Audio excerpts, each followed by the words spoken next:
Hello students, कैसे हैं आप सभी लोग। स्वागत है आप सभी का जीएनजी पे। मैं सुरेश निगम आप सभी का स्वागत करता हूं गपशप एंड ग्रेड्स यानी जीएनजी पे। तो आज हम लोग बात करने वाले हैं एक बहुत ही इंपॉर्टेंट से टॉपिक की, that is a seating arrangements. अब ये क्या होता है सीटिंग अरेंजमेंट्स, और इसमें किस टाइप के क्वेश्चंस होते हैं, कौन कौन से टाइप यहाँ पे आते हैं आपके एग्जाम में, और उनको किस तरीके से सॉल्व करना है उसके बारे में हम लोग यहाँ पे बात करेंगे।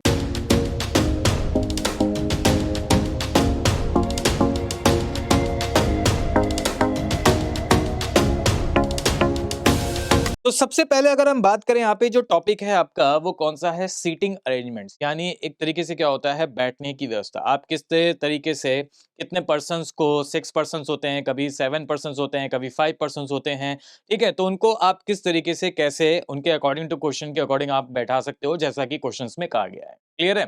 तो जैसे वो नहीं होता था कि एक आप लोग पहले खेल खेलते थे ना, बचपन में एक खेल होता था कि वो म्यूजिक बज रहा है और उसके बाद एकदम से म्यूजिक रुक जाता था, तो चेयर वाला नहीं होता था जाके बैठ जाओ, ठीक है। तो उसमें नहीं पता होता था कि कौन कहाँ बैठा है। तो सेम वही उसी टाइप में है सीटिंग अरेंजमेंट्स। तो इस तरह से हम लोग बात करेंगे यहाँ पे कि कैसे हम लोग कितने भी पर्सन्स को सीटिंग कर सकते हैं, उनके अरेंजमेंट्स को हम लोग यहाँ पे व्यवस्थित कर सकते हैं। क्लियर। अब सबसे पहले अगर हम बात करते हैं सीटिंग अरेंजमेंट्स वाले चैप्टर्स में, तो सीटिंग अरेंजमेंट वाले चैप्टर आपके कितने टाइप्स के पूछे जाते हैं, ठीक है। तो सबसे पहले तो अगर मैं बात करूं सीटिंग अरेंजमेंट्स में, तो सबसे पहला तो आपका आएगा एक टॉपिक जो है वो आपका क्या है, सीटिंग अरेंजमेंट्स। अब इस सीटिंग अरेंजमेंट्स में आपका ना सिंगल रो के बेस पे क्वेश्चंस पूछे जाएंगे। यानी एक रो आपको की जाएगी कि एक रो में इतने पर्सन्स हैं और इतने तरीके से वो लोग बैठ सकते हैं, उनकी कंडीशंस ये हैं। तो सबसे पहले हम लोग बात करेंगे सिंगल रो की। सीटिंग अरेंजमेंट्स में सबसे पहले हम लोग सिंगल रो की बात करने वाले हैं, और सिंगल रो में हम लोग किस टाइप में बैठ सकते हैं, ठीक है। सिंगल रो की हम लोग बात करेंगे कि सिंगल रो में किस टाइप से हम लोग बैठ सकते हैं। क्लियर। इसके बाद जो सेकंड है उसके बाद हम लोग बात करेंगे यहाँ पे कितने, two row based seating arrangements. Two row based seating arrangements की बात होगी। इसके बाद देखो नेक्स्ट टाइप जो आता है वो आपका आता है सर्कुलर अरेंजमेंट्स। अभी तो आपने रो में इसको क्या किया है, बिठाया है, रो में आपने इसको सीट किया है।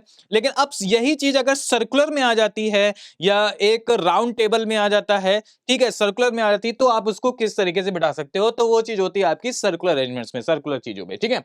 इसके बाद आता है आपका नेक्स्ट टाइप जो होता है वो कौन सा होता है, पॉलीगन अरेंजमेंट्स। अब ये सर पॉलीगन क्या होता है, देखिए पॉलीगन में आपके क्या होते हैं, डिफरेंट डिफरेंट आपके जो हैं वो चीजें आती है। जैसे कभी बोल देगा स्क्वायर टेबल में बैठे हैं, कभी बोल देगा कि आपका हेक्सागोनल में बैठे हैं, ठीक है, कभी बोल देगा आपका क्या बोलते हैं, टेट्रागोनल में बैठे हैं। तो इस टाइप में पॉलीगन में डिफरेंट डिफरेंट चीजें आती हैं। पॉलीगन मतलब क्या होता है, जैसे स्टार्टिंग फ्रॉम पॉलीगन की काम पे होती है। तो ये आपका होता है आपका जैसे आपका ट्रायंगल, वो सॉरी रेक्टेंगल हो गया। रेक्टेंगल के बाद आपका क्या हो जाएगा, फिर पेंटागन हो गया। पेंटागन के बाद क्या हो जाएगा, हेक्सागन हो गया। हेक्सागन के बाद क्या हो जाएगा, ऑक्टागन हो गया।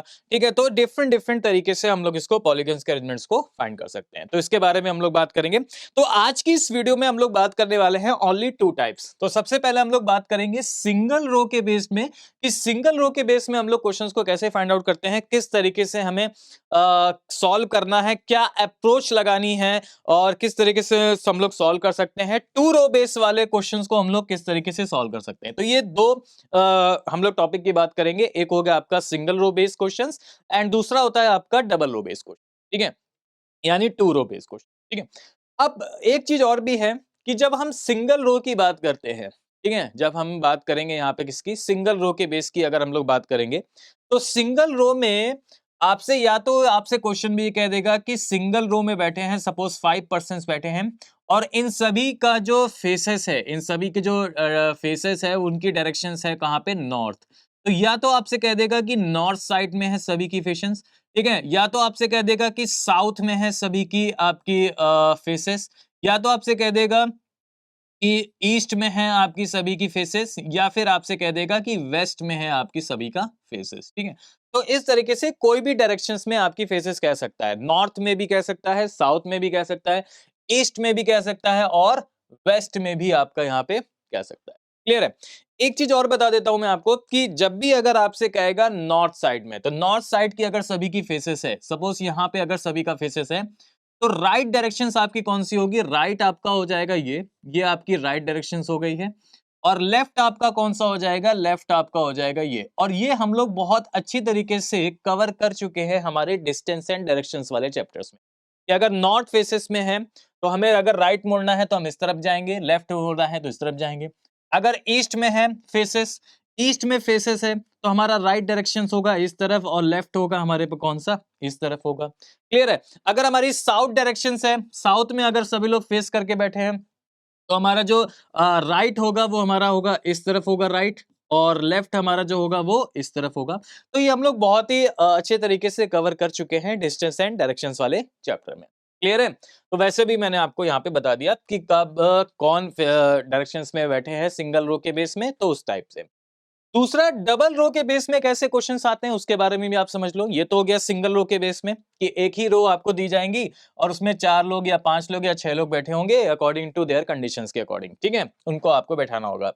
दो रो के बेस में कैसे क्वेश्चंस पूछे जाते हैं, जो टू रो के बेस के बारे में बात करते हैं, तो दो रो में ये होगा कि आपसे कहेगा कि एक रो में, सपोज एक रो में आपके 3 लोग बैठे हैं 1 2 3, और दूसरे रो में भी आपके 3 लोग बैठे हैं 1 2 3। तो ये जो बी वाली रो है इसमें 3 लोग बैठे हैं और इनका सभी का फेस कहां पे है, इनका सभी का फेस है नॉर्थ साइड में। और जो ए वाली रो है, ठीक है, इसमें 3 लोग बैठे हैं और इनका सभी का फेस कहां पे है, साउथ के डायरेक्शन में, यानी इनके नीचे। यानी ये दोनों क्या कर रहे हैं, ये दोनों रो आपस में एक दूसरे की ओर देख रहे हैं, यानी ये दो लोग बैठे हैं आपस में अपोजिट डायरेक्शन में एक दूसरे की तरफ, ईच अदर, ठीक है, एक दूसरे की तरफ देख रहे हैं। तो उनके कंडीशन के अकॉर्डिंग हमें यहाँ पे इनको बैठाना होता है, कौन राइट में बैठा है, कौन लेफ्ट में बैठा है, कौन किसके फ्रंट में बैठा है, ठीक है, तो इस टाइप में।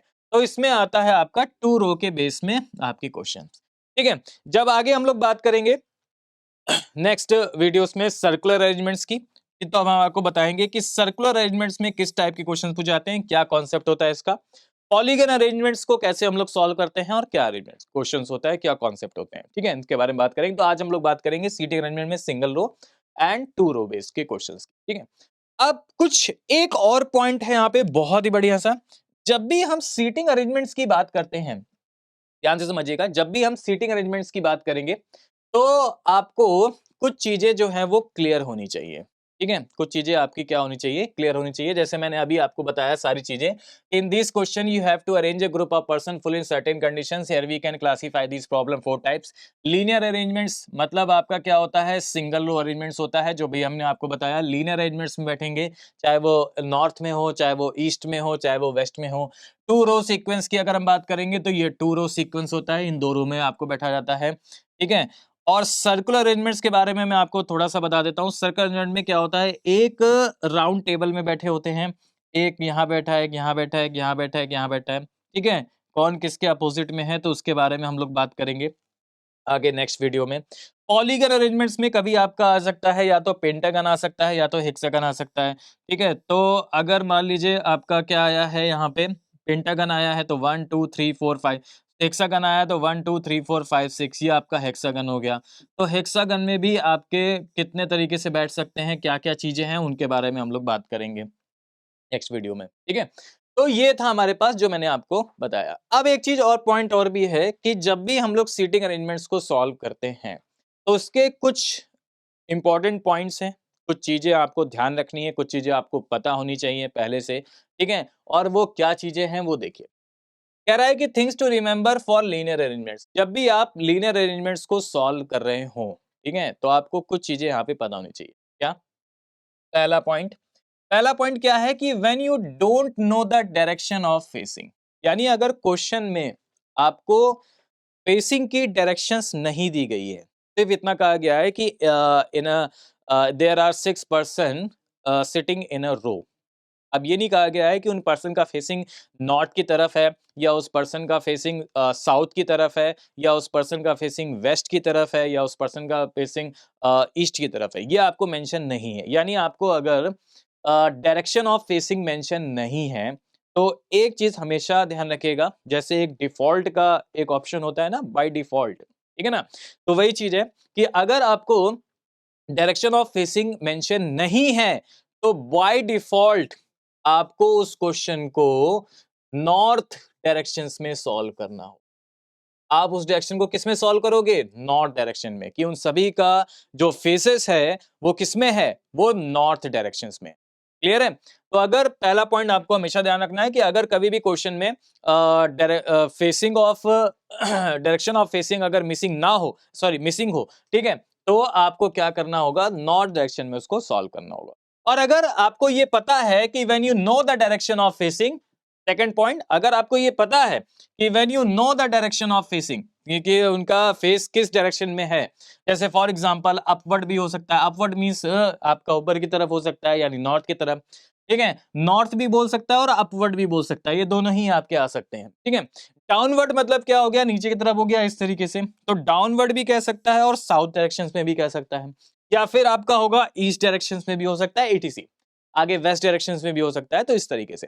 तो अगर आपको फेसेस मतलब कि डायरेक्शन ऑफ फेसिंग अगर आपको नहीं पता है तो by default of north direction में रह के सॉल्व करेंगे, और अगर आपको डायरेक्शन ऑफ फेसिंग पता है, ठीक है ना, कोई दिक्कत नहीं है, तो फिर आप उसको किसी जो डायरेक्शंस आपको मेंशन होगा उस डायरेक्शन में आपको उसको सॉल्व करना।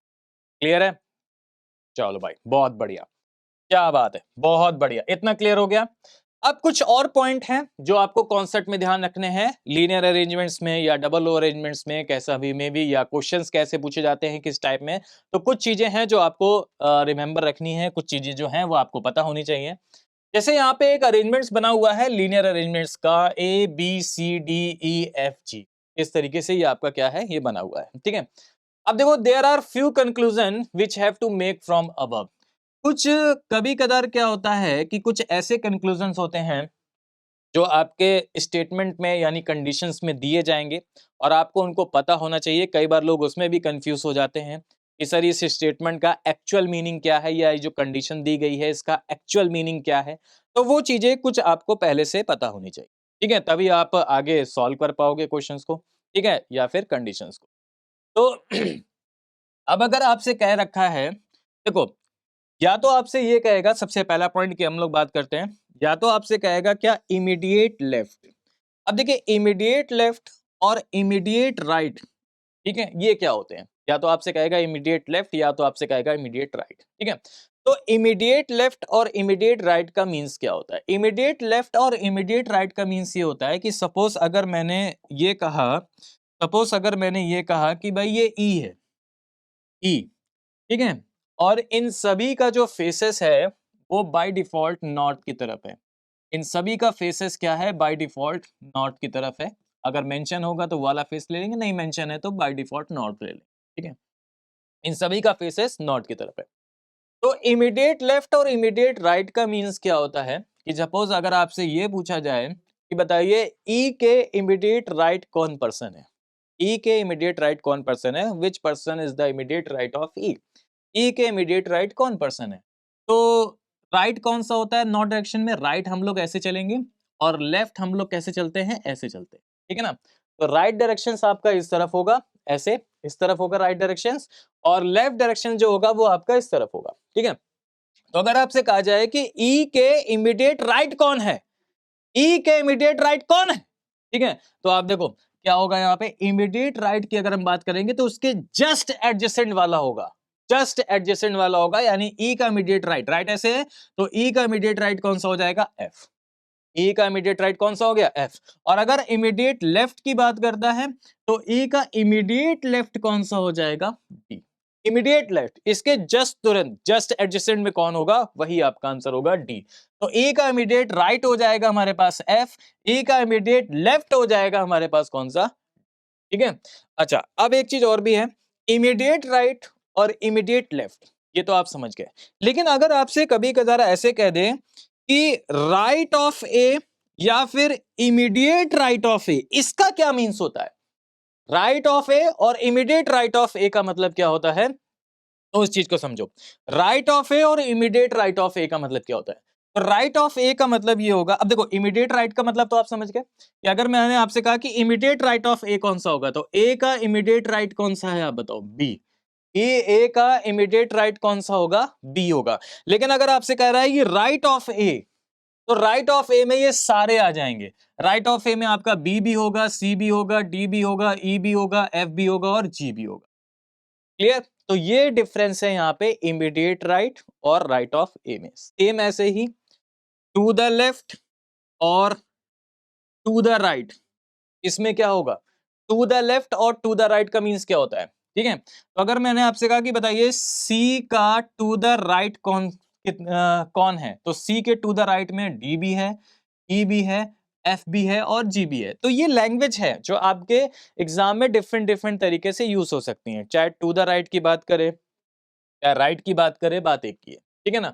और टू द लेफ्ट की बात करता है तो टू द लेफ्ट में बी भी होगा और ए भी होगा। क्लियर, तो समझ गए ना आप, इमीडिएट और राइट ऑफ लेफ्ट या राइट ऑफ ए में क्या डिफरेंस है। अच्छा, एक थर्ड पॉइंट आपका ये है कि extreme end of the line का मतलब क्या होता है। Extreme end of the line, extreme का मतलब होता है जो कोने में आए हुए हैं। कहां पे आए हुए हैं, कोने में आए हुए हैं, कॉर्नर में, ठीक है, यानी A, extreme end of the line extreme end of the line. तो extreme end of the line में का मतलब ये होगा हमारे पास कि उस लाइन के एक्सट्रीम एंड में कौन कौन है।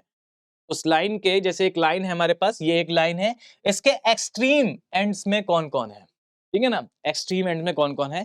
तो आप देखो क्या हो जाएगा कि ए आपका ये एक्सट्रीम हो गया और ये जी आपका एक्सट्रीम हो गया, यानी एक बेसिकली एक्सट्रीम एंड की अगर हम लोग बात करें यहाँ पे लाइन के एक्सट्रीम एंड्स में कौन कौन है, तो इस तरीके से आपसे कहेगा कि A and G are extreme end of the line या extreme end of the row, ठीक है ना। तो ये आपके क्या हो जाएंगे, एक्सट्रीम हो जाएंगे, यानी जो कॉर्नर में आए हुए हैं, ए बी और जी बी, बीच में नहीं, कॉर्नर में। कहा, कॉर्नर में पाए जाते हैं, ठीक है, तो वही चीज है। क्लियर, हाँ, वही वही वही वही वही वही, ठीक है ना। तो ये आपका होगा क्या, extreme end of the line, ठीक है, उस लाइन के एक्सट्रीम एंड्स में कौन कौन है, वो आपका हो जाएगा ए और ये आपका हो जाएगा जी। बोलो, क्लियर है। चलो, तो ये पॉइंट कुछ ऐसे हैं जो आपको पता होने चाहिए, ठीक है, जिसके बारे में मैंने आपको बताया कि आप जब क्वेश्चंस को सॉल्व कर रहे हो तो उसके पहले आपको कुछ चीजें यहाँ पे पता होनी चाहिए, ठीक है। चलो, आगे बढ़ते हैं। अब हम लोग चलिए क्वेश्चंस को देखते हैं और इस क्वेश्चन को सॉल्व करते हैं कि एक क्वेश्चन है तो उसको हम लोग किस तरीके से सॉल्व कर सकते हैं। अभी इसमें कोई क्वेश्चंस नहीं है, सिर्फ एक क्वेश्चन है, यहाँ पे सिर्फ एक स्टेटमेंट है।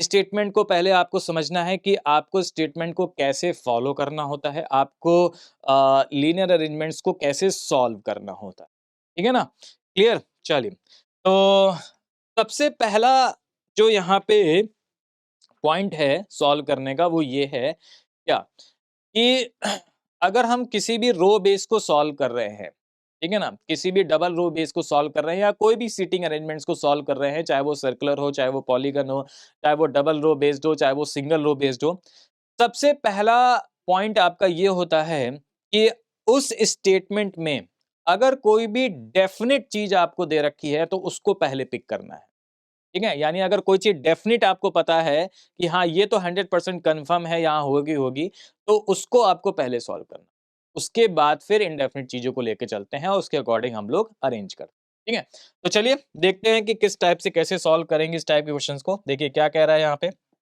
सबसे पहले देखिए यहाँ पे क्या कह रहा है, इसके बारे में हम लोग देख लेते हैं। ठीक है ना, चलो। तो P Q R S T U V and W are sitting in a row facing north. अब देखिए यहाँ पे कह दिया गया है इसने, क्या कह दिया गया है इसने कि ये नॉर्थ की तरफ क्या कर रहे हैं, फेस कर रहे हैं। इनका जो फेस है वो कहाँ पे है, नॉर्थ की तरफ है, ठीक है। तो कितने पर्सन हैं जरा बताओ, 1 2 3 4 5 6 7 एंड 8। तो हम एक रो बना लेते हैं, हम एक रो बना लेते हैं और उसको हम लोग क्या कर सकते हैं, नॉर्थ की तरफ यहाँ पे फेस कर सकते हैं, ठीक है ना। तो हमने एक क्या बोलते हैं, रॉ कर लिया ड्राइंग, ठीक है, और हाँ, क्लियर, चलो, ठीक है। तो उसको हम लोग एक ड्रॉ की तरह हम लोग ड्रॉ कर सकते हैं, ठीक है ना, क्लियर। चलिए, तो मैंने बना लिया, यहाँ पे कितने पर्सन है, 1 2 3 4 5 6 7 8, 8% है हमारे पास, 8% है। तो 1 2 3 4 5 6 7 8, ये 8% हो गया हमारे पास। और इन सभी का फेसेस जो है वो कहाँ पे है, नॉर्थ की तरफ है। इन सभी का जो फेसेस है वो कहाँ पे, आप बताओ, नॉर्थ की तरफ है, ठीक है ना। इन सभी का फेसेस कहाँ पे है, नॉर्थ की तरफ। ये सभी लोग नॉर्थ की तरफ फेस कर रहे हैं। अब अकॉर्डिंग टू कंडीशंस हम लोग इनको बैठाएंगे और यही आपको समझना है कि कैसे हम फास्ट तरीके से इनको बिठा सकते हैं। ठीक है, तो देखिए जो लोग पहली बार पढ़ रहे हैं यहाँ पे सीटिंग अरेंजमेंट्स, ठीक है, उनको थोड़ा सा अभी टाइम लगेगा क्योंकि जैसे जैसे आप क्वेश्चंस को करते जाओगे, जैसे जैसे प्रैक्टिस में आता जाएगा, फिर आपका टाइमिंग जो है वो फास्ट तरीके से होता जाएगा। ठीक है, तो क्लियर। तो अभी पहले आपको सिर्फ ये समझना है कि कैसे हम सीटिंग अरेंजमेंट्स की रो बेस को सॉल्व करते हैं, क्या क्या वो पॉइंट हैं जो हमें पहले पिक करने हैं, क्या क्या वो पॉइंट है हमें इसको कैसे सॉल्व करना होता है, क्या चीजें होती है। ठीक है, तो देखो 8 लोग हैं यहाँ पे, तो P Q R S T U V and W, कोई कहीं भी बैठा होगा, not necessary in the same order. अब आपसे कह रहा है पहली कंडीशन में, देखो क्या कह रहा है, P is 4 to the right of T, P is 4th to the right of T, P जो है वो T के राइट में 4 है। अब T कहां पे है ये तो हमें पता नहीं, क्योंकि T अगर मुझे पता होता तो T के राइट में हम लोग 4 करते। क्या ये डेफिनेट कंडीशन है? नहीं, ये डेफिनेट नहीं है, क्योंकि हमें T नहीं पता कहां पे है, तो हम कहां P को बैठाएंगे। तो अगर आपको लग रहा है कि ये डेफिनेट नहीं है तो छोड़ दो, हो सकता है आगे कोई डेफिनेट कंडीशन मिले। जब नहीं मिलेगी कोई डेफिनेट कंडीशन, तब हम लोग कोई एज्यूम करके मान के करेंगे, लेकिन अगर कोई मिल गई तो बहुत बढ़िया।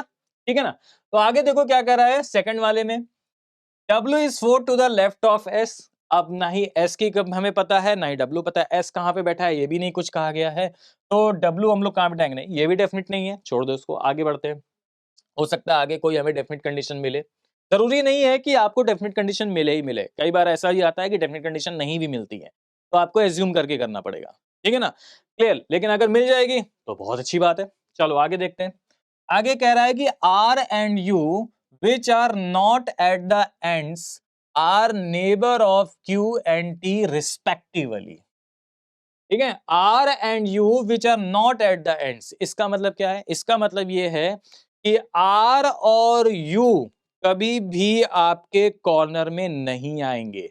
ये आपको डेफिनेट बोल दिया गया कि R और U कभी भी एंड पोजीशन में नहीं है। इसका मतलब हम कह सकते हैं, इसका मतलब हम कह सकते हैं कि जो R होगा वो ना तो यहां होगा, आर और यू कॉर्नर पे नहीं हो सकते, ना इस कॉर्नर पे हो सकते हैं आर और यू, ना ही आर और यू इस कॉर्नर में हो सकते हैं। यानी आर और यू जो हैं वो एंड में कभी भी नहीं आ रहे हैं, आर और यू जो हैं वो हमेशा बीच में ही आ रहे हैं। ठीक है, बाकी कितने बचे, छह लोगों के बीच में ही आ रहे हैं, कॉर्नर में कभी भी नहीं आएंगे। ये डेफिनेट है, ये आप लोग एक जगह नोट कर लो। ठीक है, कि आर और यू मैंने लिख दिया कि कॉर्नर पे नहीं आ रहे हैं। ठीक है ना, ये डेफिनेट है, ये उसने बोल दिया है ना कि R and U which are not at the ends, वो एंड में आ ही नहीं रहे हैं आर और यू, आर और यू हमेशा बीच में आ रहे हैं, तो ये डेफिनेट हो गया। ठीक है, चलो एक पॉइंट के लिए हमने लिख दिया। अब आपसे कह रहा है कि R neighbour of Q and T respectively, यानी आर का नेबर कौन है, क्यू है, और यू का नेबर कौन है, टी है। क्लियर, आर का नेबर आपका कौन है, क्यू, और यू का नेबर आपका कौन है, टी है। ठीक है, चलो कोई बात नहीं, इसको भी नोट डाउन कर लो। आर का नेबर आपका क्यू होना चाहिए और यू का नेबर आपका कौन होना चाहिए, टी होना चाहिए। आर का नेबर आपका क्यू है और यू का जो नेबर है वो कौन है, टी है। बहुत बढ़िया। अब आगे देखो क्या कह रहा है फोर्थ वाले में, कह रहा है कि W is next to the left of P। W जो है is next to the left of, next आ गया ना, नेक्स्ट देखो ये मैंने बताया था ना अभी कंडीशन आपको, नेक्स्ट और राइट, यानी राइट और लेफ्ट, नेक्स्ट की बात की गई है, next to the left, next to the right. ठीक है, उस कंडीशन में तो वही चीज आ गई कि नहीं आ गई, तो इसलिए मैंने आपको ये पॉइंट बताया था ताकि आपको ये चीजें क्लियर हो जाए। कि कह रहा है कि W is next to the left of P, W जो है P के लेफ्ट में नेक्स्ट है, W is next to the left of P, W जो है वो P के लेफ्ट में नेक्स्ट है, and P is the neighbour of Q, और P जो है वो Q का नेबर है। ठीक है, तो ये कंडीशंस आपको यहाँ पे मेंशन दे रखी हैं, एक बार आपने गो थ्रू कर लिया अच्छे तरीके से। क्लियर, अब हमने ये देखा कि यार हमने सारी स्टेटमेंट पढ़ी, हमें सिर्फ एक ही डेफिनेट पॉइंट मिला है, और वो डेफिनेट पॉइंट क्या है कि भाई R और U आपके नेबर वो एंड में नहीं हो सकते, बाकी कोई भी इसमें डेफिनेट पॉइंट ऐसा कुछ भी नहीं है। अब हम इसको सॉल्व करेंगे। ठीक है ना। अब हम इसको क्या करेंगे, सॉल्व करेंगे और जितनी भी पॉसिबल कंडीशंस हमारी बन सकती हैं उनको हम लोग बनाएंगे, उसके अकॉर्डिंग हम लोग फाइंड करेंगे। ठीक है, तो चलो देखो भाई अब कैसे सॉल्व करना है इस चीज को, सारी कंडीशन को देखते हुए। ठीक है ना, ठीक है, बस इतना ध्यान रखना आर और यू कभी भी एंड में नहीं आ सकते, ये हमें पता है। चलो अब आगे आ जाओ अब देखो क्या कह रहा है यहाँ पे, कह रहा है कि P is 4 to the right of T। P जो है वो T के राइट में 4 है। P जो है वो T के राइट में 4 है। ठीक है, P जो है वो T के राइट में 4 है। और एक चीज और भी है, P P अगर T के राइट में 4 है और T का जो नेबर है वो कौन है, U है। T का जो नेबर है वो कौन है यहाँ पे, न्यू। ठीक है, T का जो नेबर है वो कौन है, U है।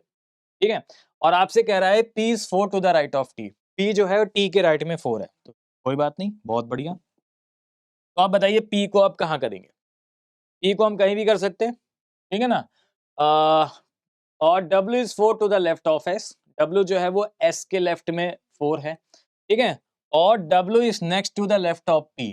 W जो है वो P का लेफ्ट में नेक्स्ट है। ठीक, तो चलो एक हम लोग यहाँ पे लेके देखते हैं, अगर नहीं बन पाएगा तो दूसरा देखेंगे पॉसिबल कंडीशन जो हमने, क्योंकि यहाँ पे कोई डेफिनेट चीजें दे नहीं रखी। चलो P is 4 to the right of T। P जो है वो T के राइट में 4 है। तो आप बताओ T का नेबर हमारा U है। अगर हम T को यहाँ रख देंगे, अगर हम T को यहाँ रख देंगे तो हो सकता है कि राइट में नेबर हो या लेफ्ट नेबर हो, अभी हमें पता नहीं है। ठीक है ना, तो हम एक काम करते हैं, हम एक काम करते हैं यहाँ पे, पहले मैं T को इधर रखता हूँ, ये T हो, ठीक। और आपसे कह रहा है P जो है वो T के राइट में 4 है, तो T के राइट में 4 है P, तो 1 2 3 4, इसका मतलब P कहाँ होगा, P कहाँ पे होगा, क्लियर है, ठीक है। अच्छा आगे आ जाओ, आगे कह रहा है W is 4 to the left of S। W जो है वो S के लेफ्ट में 4 है, और T का नेबर कौन है जरा बताओ, T का नेबर कौन है, U।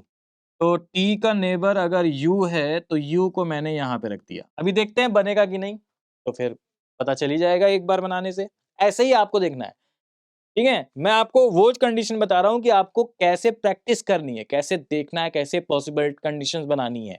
अगर बन जाएगा बहुत अच्छी बात है, नहीं तो फिर समझ में आ जाएगा कि हमें कौन किसको कहाँ पे रखना है। ठीक है ना, चलो तो W is 4 to the left of S। W जो है वो S के लेफ्ट में 4 है, W जो है वो S के लेफ्ट में 4 है। ठीक है ना, W जो है S के लेफ्ट में 4 है, तो S को अगर मैं इधर रखूं, S को अगर मैं इधर रखूं, इधर, तो W कहाँ पे होगा, 1 2 3 4, लेकिन यहाँ तो U है, W तो हो नहीं सकता।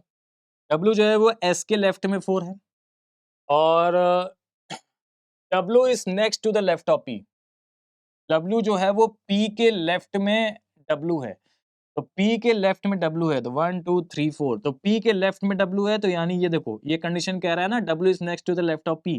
P के लेफ्ट में कौन है, W, ये राइट हो गया, ये लेफ्ट हो गया, तो यहाँ W हो जाएगा। अब जब यहाँ W हो गया तो कह रहा है W is 4 to the left of S। W जो है वो S के लेफ्ट में 4 है, तो S के लेफ्ट में 4 है, तो 1 2 3 4, इसका मतलब S किधर होगा, S इधर हो जाएगा, क्योंकि W जो है वो S के लेफ्ट में क्या है, 4। ठीक है, बहुत बढ़िया, क्लियर। तो ये कंडीशन हो गई, ये कंडीशन हो गई, और W is next of P ये हो गया। अब आगे चलते हैं, देखते हैं मैच हो रहा है कि नहीं, नहीं तो फिर पता चल जाएगा कैसे हमें इसको करना है। आगे कह रहा है कि P is the neighbour of Q। P जो है वो Q का नेबर है, P is the neighbour of Q, तो Q को यहां रख दो, P is the neighbour of Q हो जाएगा, चलो Q को यहां रख दिया यहाँ पे। ठीक है, P and P is the neighbour of Q। ठीक है, P नेबर ऑफ Q है। अब एक कंडीशन यहाँ पे बची हुई है, क्या, वो ये था कि R and U which are not at the end, R और U एंड में नहीं आ रहे हैं। ठीक है, R neighbour of Q and T respectively, यानी R जो है वो Q का नेबर था और U जो है वो T का नेबर था। तो U तो T का नेबर हो गया, लेकिन क्या R Q का नेबर हुआ, क्या R Q का नेबर हुआ, R Q का नेबर नहीं हो पाया, क्योंकि यहाँ पे तो कहीं पे भी R नहीं है।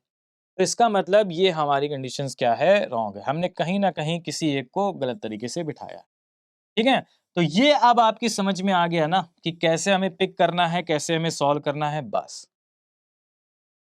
हो सकता है स्टार्टिंग में आप सॉल्व कर रहे हो, एक बार में ना बने, दूसरी बार में बने, दूसरी बार में भी ना बने, तीसरी बार में बने। तो अभी मैं आपको वो फेसेस बता रहा हूँ, वो कंडीशन बता रहा हूँ कि आपको पॉसिबल में कैसे सॉल्व करना है। अगर कोई डेफिनेट कंडीशन आपको नहीं दे रखी है तो आपको एक बार में देखना है, हो सकता है नहीं बन पाएगा, तब चीजें समझ में आएंगी कि यार इसको यहाँ नहीं रखना चाहिए था, इसको यहाँ रखना चाहिए था। दूसरी बार में हो सकता है बन जाए आपका, इसको यहाँ नहीं रखना चाहिए था, इसको यहाँ रखना चाहिए था। तीसरी बार में फिर आपका बन सकता है। क्लियर? तो ये अभी क्या है, स्टार्टिंग का फेस है, ये अभी क्या है, प्रैक्टिस है, आप प्रैक्टिस कर रहे हो। फिर जब एक बार 2-3 क्वेश्चन सॉल्व कर लोगे ना, फिर उसके बाद तो कोई भी प्रॉब्लम नहीं होनी। ठीक है ना? क्लियर है? अब देखो कैसे सॉल्व करते हैं इस टाइप के क्वेश्चंस को। अब हमें पता चल गया कि आर और यू आपके कभी भी एंड में नहीं आएंगे, आर और यू हमेशा बीच में ही आएंगे।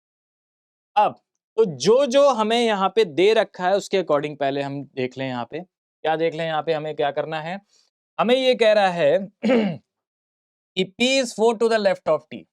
P जो है वो T के sorry P is 4 to the right of T। P जो है वो T के राइट में 4 है, तो T को यहां रखो।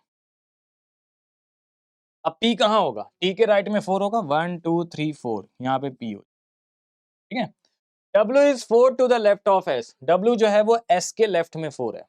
और एक चीज और भी है यहाँ पे, P का और यहाँ पे दे रखा है, P का और कहां दे रखा है, यहाँ पे हमने रख दिया। अब देखो दे रखा है कि P is the neighbor of Q। P Q का नेबर है, तो P जो है वो Q का नेबर है। अब Q या तो इधर हो सकता है या तो इधर हो सकता है, वो आगे पता चलेगा कहाँ पे है। ठीक है ना, क्लियर? बट ये ध्यान रखना P Q का नेबर है। चलो भाई बहुत बढ़िया, आगे बढ़ते हैं। ठीक है, W is 4 to the left of S। W जो है वो S के लेफ्ट में 4 है। और एक चीज और भी है कि W is next to the left of P। W P का लेफ्ट है, तो W जो है वो P के लेफ्ट में है, तो W यहां रख दो। क्लियर? अब आपसे कह रहा है W is 4 to the left of S। W S के लेफ्ट में 4 है, तो S के लेफ्ट में 4 है, तो S किधर होना चाहिए, 1 2 3, 1 2 3 4, S इधर होना चाहिए, तभी तो W इधर होगा, 1 2 3 4। S के लेफ्ट में क्या है, 4th है। ठीक है, अच्छा अब आगे आ जाओ, P का नेबर Q होगा। अब देखो P का नेबर Q होगा तो W तो इधर आ गया, इसका मतलब Q किधर होगा हमारे पास, Q हमारे पास इधर होगा। Q हमारे पास किधर होगा, इधर होगा। अब अगर Q इधर हो गया तो आपको पता है कि Q और R क्या है, नेबर्स हैं, तो R किधर हो जाएगा, R इधर हो जाएगा। ठीक है, R किधर हो जाएगा, इधर हो जाएगा। क्लियर? चलो, P is the 4 to the right of T। ठीक है, W is 4 to the left of S। Clear है? R and U which are not at the ends।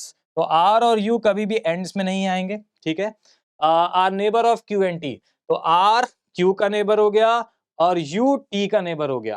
तो U अगर T का नेबर है तो इसका मतलब ये हो गया हमारे पास कि इसका मतलब ये हो गया हमारे पास U T का नेबर है ना, तो U इधर आ जाएगा। अब बचा कौन, कौन बचा, अब जल्दी जल्दी बताओ कौन बचा। P हो गया, Q हो गया, R हो गया, S हो गया, T हो गया, U हो गया, V बचा, तो V आपका इधर हो जाएगा। अब देखो आप सारी कंडीशंस क्या हो गई, फुलफिल हो। देखो कैसे, P is 4 to the right of T। P is 4 to the right of T। P जो है T के राइट में 4 है, 1 2 3 4 हो गया। ठीक है, W is 4 to the left of S। W जो है S के लेफ्ट में 4 है, 1 2 3 4 हो गया। ठीक है, R and U which are not ends। R और U एंड में भी नहीं है। Clear? Which are not at the end are neighbour of Q and T। तो Q और T के नेबर हो गए, R U का नेबर हो गया, सॉरी R Q का नेबर हो गया और U T का नेबर हो गया, U T का नेबर हो गया। क्लियर? उसके बाद कह रहा है W next to the left of P। W जो है वो P के तुरंत इमीडिएट, नेक्स्ट का मतलब क्या होता है, इमीडिएट। ठीक है, लेफ्ट है यहाँ पे P के, और P is the neighbour of Q, P Q का नेबर हो गया, खत्म। तो सारी कंडीशंस यहाँ पे फुलफिल हो गई। तो पहले जो मैंने आपको बताया था ना, वो मैंने आपको इसीलिए बताया था कि हमें क्या करना है कि जब भी कोई डेफिनेट कंडीशंस हमारे पास नहीं है और हमें जो भी डेफिनेट कंडीशन थी उनको पहले हमने नोट डाउन कर लिया कि भाई आर और यू इधर नहीं आ सकता, बाकी कोई डेफिनेट नहीं था। बाकी हमें अगर कोई भी डेफिनेट नहीं है तो हमें कहीं पे भी एज्यूम करके हमें सॉल्व करना पड़ेगा। जब हमने ये देखा कि हमने सॉल्व किया, फिर हमने ये देखा कि यार ये तो फिट नहीं बैठ रहा है, तो अब हमें ये पता चल गया है कि हमें कैसे बिठाना है और कहां पे किसको रखना है, तो मैंने तुरंत यहाँ पे टी को रख के, तो यही चीज आपके साथ भी होगी। हो सकता है एक बार में ना बने, दूसरे बार में लेकिन आपका बन जाएगा। कई लोगों का हो सकता है दूसरे बार में ना बने, लेकिन तीसरे बार में डेफिनेटली। और जैसे ही आप इसके 2-3 क्वेश्चंस को सॉल्व करोगे, आपको अपने आप माइंड वर्क करने लगेगा, आपका अपने आप माइंड करने लगेगा कि हमें किसको कहां बिठा। क्लियर है? अपने आप एक बार में फिर बनने लगे। बोलो क्लियर है? तो अगर आपसे इसमें कोई क्वेश्चन पूछता कि कौन कहाँ पे है या एक्सट्रीम एंड्स में कौन है, जैसे यहाँ पे पूछा गया है who are sitting at the extreme ends, बताइए एक्सट्रीम एंड्स में कौन-कौन है? तो एक्सट्रीम एंड्स में कौन-कौन होगा? एक्सट्रीम एंड्स में होगा आपका टी और एस। तो टी और एस आपका एक्स। बोलो क्लियर है? आई बात समझ में ना? बोलो कोई डाउट? क्या बात। तो ये तो बात करी मैंने आपको सिंगल रो अरेंजमेंट्स की। अब हम लोग बात कर लेते हैं यहाँ पे डबल रो अरेंजमेंट्स। तो डबल रो अरेंजमेंट्स में देखते हैं किस टाइप के क्वेश्चंस आते हैं और कैसे हमें इसको फाइंड आउट करना चाहिए। डबल रो अरेंजमेंट्स की अगर हम लोग बात करें, तो डबल अरेंजमेंट में देखो क्या होता है।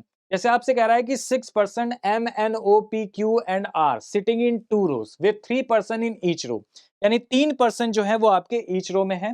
Both are row are in front of each other है ना, मतलब एक नॉर्थ की तरफ देख रहा होगा, एक साउथ की तरफ देख रहा होगा, जैसे मैंने आपको बताया था। ठीक है, तो इस टाइप में एक नॉर्थ की तरफ देख रहा है, एक साउथ की तरफ देख रहा है। क्लियर? तो चलो देख लेते हैं, यहाँ पे बना लेते हैं पहले। तो भाई 3 लोग यहाँ पे हैं, 1 2 और 3 ये साउथ की तरफ देख रहे हैं, और 3 लोग यहाँ पे हैं और ये कहाँ देख रहे हैं, ये नॉर्थ की तरफ देख रहे हैं। क्लियर? इस तरीके से, ठीक है ना? चलो बहुत बढ़िया। अब देखो क्या कह रहा है कि both the row are in front of each other, ठीक है, both the row in front of each other. अब देखो क्या कह रहा है, कंडीशन क्या कह रहा है, Q is not at the end of any row. Q जो है किसी भी रो के एंड में नहीं है। Q is not at the end of any row, चाहे इस वाली रो की बात करें चाहे इस वाली रो की बात करें, ठीक है, कहीं पे भी क्यू एंड में नहीं है। तो इसका मतलब ये हो गया हमारे पास, इसका मतलब ये हो गया कि क्यू हमारा कहाँ पे आएगा, ना इधर आएगा ना इधर आएगा ना इधर आएगा ना इधर आएगा। अब पॉसिबल कंडीशन क्या बनी, थोड़ा सा हम लोग नोट डाउन कर लेते हैं यहाँ पे, या तो क्यू इधर होगा और या तो क्यू इधर होगा, क्योंकि क्यू किसी के भी एंड में नहीं है। ठीक है, चलो वो देख लेंगे कहाँ पे है। आगे क्या कह रहा है, P is second to the left of R। P जो है वो R के लेफ्ट में सेकेंड है। तो P जो है वो R के लेफ्ट में सेकेंड है। ठीक है, अब एक चीज समझो यहाँ पे कि P जो है वो R के लेफ्ट में सेकेंड है। ठीक, P जो है वो with the 3 person in each row, both the row are in front of each other. Clear? Okay, Q is not end of any row. P is second to the left of R. P जो है वो R के left में second है। P जो है वो R के लेफ्ट में सेकंड है। तो अगर मैं P को यहाँ पे लूँ, तो P जो होगा R के लेफ्ट में सेकंड होगा, तो R इधर हो जाएगा। R का लेफ्ट सेकंड किधर हो गया, इधर हो गया। R के लेफ्ट में सेकंड इधर हो, ठीक है। अब आपसे क्या कह रहा है, O is the neighbour of Q। O जो है Q का नेबर है and diagonal opposite to P।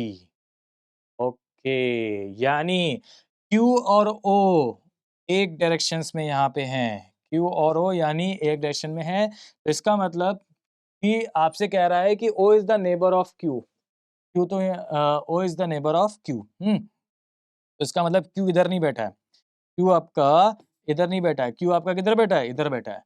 तो Q आपका इधर बैठा है और आपसे कह रहा है कि P second to the left of R, ठीक है।